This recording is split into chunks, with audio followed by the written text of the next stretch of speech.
İranda hökuməti tənqid edən 4 tanınmış siyasətçi həbs edilib. İslahatçılar Cəbhəsi koalisiyasının üzvləri İbrahim Asqarzadə, Mohsin Aminzadə və Azər Mansuri fevralın 8-də, koalisiyanın sözçüsü Cavad Emami isə fevralın 9-da tutulublar. Hələ ki onların konkret nədə ittiham olunduqları rəsmən açıqlanmayıb. Amma İran ədliyyə sisteminə yaxın Mizan xəbər agentliyi yazır ki, İsrail və ABŞ maraqları ilə bağlı fəallıq göstərən şəxslər həbs edilib. Mizan agentliyi tutulan 4 nəfəri kütləvi etirazlar zamanı milli həmrəyliyi pozmaq üçün ölkə haqqında yalan və böhtançı məlumatlar yaymaqda günahlandırıb. Mansuri İslahatçılar Cəbhəsinə 2023-cü ildən rəhbərlik eləyirdi. O, keçmiş prezident Məhəmməd Xatəminin müşaviri olub. Asqarzadə parlamentin keçmiş deputatıdır.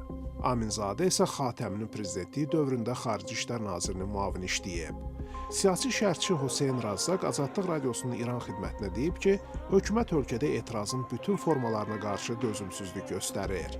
Hətta özünü hazırki İslam Respublikasına loyal sayan tənqidçiləri də susturur. İslahatçılar Cəbhəsi son vaxtlar hökuməti sərt tənqid eləyirdi.